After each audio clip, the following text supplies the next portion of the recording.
में रहने वाली महिला 7 महीने के बच्चे को लेकर पहुंची मुख्यमंत्री आवास। बच्चे को हृदय से संबंधित है परेशानी। मुख्यमंत्री आवास से एम्बुलेंस से भिजवाया गया केजीएमयू। जनता दर्शन में प्रदेश भर से आए 60 से अधिक फरियादी। मुख्यमंत्री ने एक एक की सुनी समस्याएं।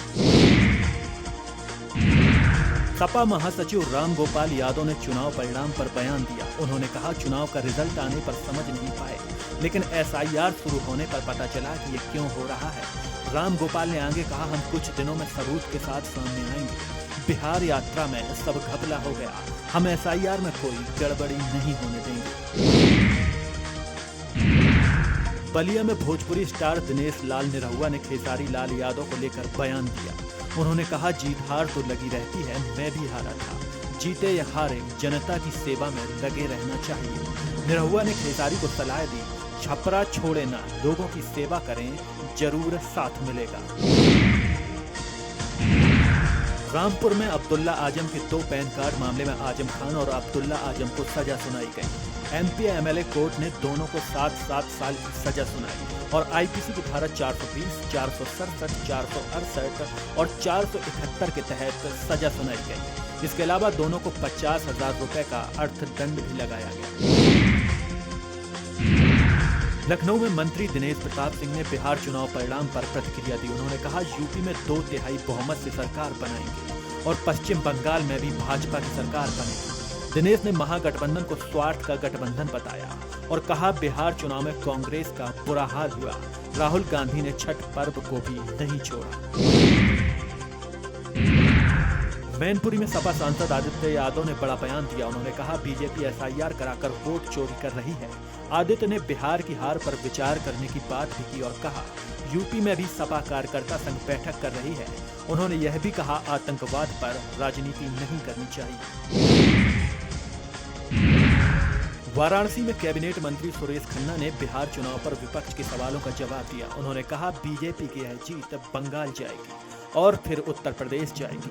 खन्ना ने कहा, अखिलेश यादव कुछ भी नहीं कर पाएंगे। उन्होंने यह भी बताया कि कानून के तहत जो एसआईआर हो रहा है वह सही है।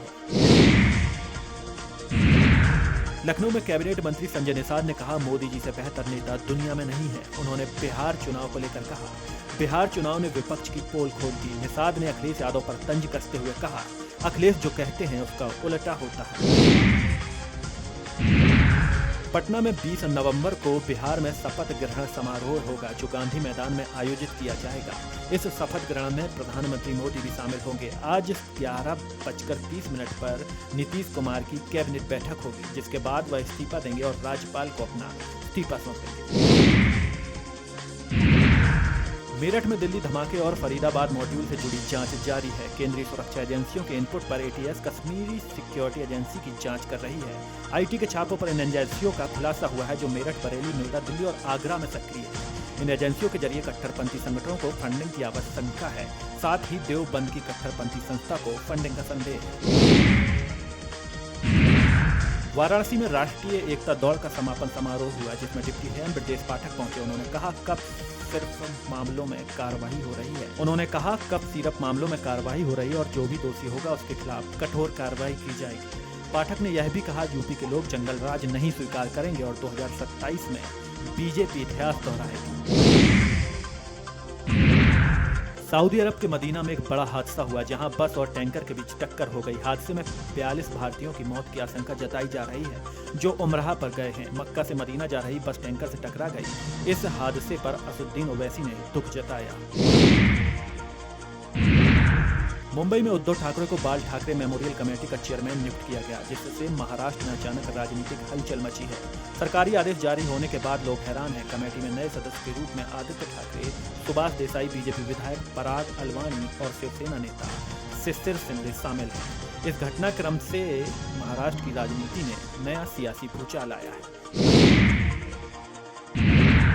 लखनऊ में कैबिनेट मंत्री राकेश सचान ने विपक्ष पर तंज कसते हुए कहा, यूपी में विपक्ष का बुरा हाल होगा। उन्होंने आगे कहा, यूपी में इंफ्रास्ट्रक्चर पर काम चल रहा है और राज्य में विकास की गति तेज हो रही है। कानपुर देहात में दिल्ली ब्लास्ट मामले से जुड़ी कड़ी सामने आई है, जिसमें डॉक्टर शाहीन के नेटवर्क की छानबीन जारी है। शाहीन कानपुर मेडिकल कॉलेज में तैनात थी और कई बार संदिग्ध परिस्थितियों में गायब हुई थी। इस दौरान कॉलेज के 3 और डॉक्टर हामिद अंसारी, हिफ्जुल और निसार भी गायब हुए थे। बाद में शाहीन समेत सभी डॉक्टरों को बर्खास्त कर दिया गया। हामिद अंसारी ने अपना पक्ष रखते हुए कहा कि वह मां के ऑपरेशन के लिए सऊदी अरब गए थे और आर्थिक तंगी के कारण नौकरी करने लगे थे।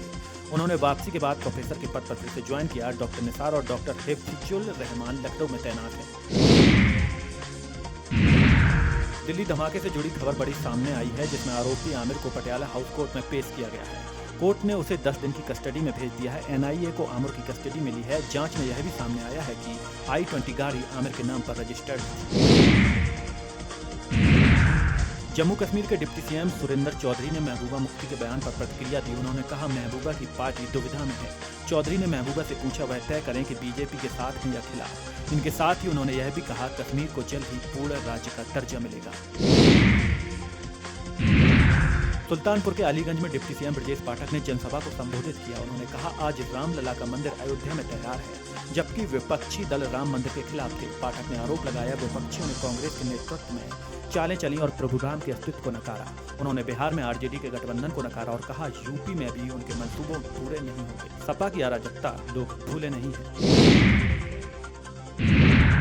उत्तर प्रदेश के उप मुख्यमंत्री केशव प्रसाद मौर्य ने समाजवादी पार्टी प्रमुख अखिलेश यादव के बयान पर कहा, झूठे आरोप लगाना, फर्जी पीडीए चलाना, परिवारवाद करना, ये सब ना तो बिहार में चल पाया। बिहार में ना तो जंगलराज, कट्टाराज चल पाया और ना ही उत्तर प्रदेश में दंगाराज, गुंडाराज और अपराधियों का राज चलेगा। बिहार ने जातिवाद और परिवारवाद के अंत की शुरुआत कर दी है और अब देश विकास के पथ पर आगे बढ़ेगा और अखिलेश यादव सफाई जाने की तैयारी करें। पूर्व विधायक इरफान सोलंकी से जुड़ी खबर। याचिका पर इलाहाबाद हाईकोर्ट में सुनवाई। अंतरिम आदेश को हाईकोर्ट ने बढ़ाया। पूर्व सपा विधायक को जारी रहेगा राहत ट्रायल। कोर्ट की कार्यवाही पर रोक जारी रहेगी। मामले में 17 दिसंबर को होगी अगली सुनवाई।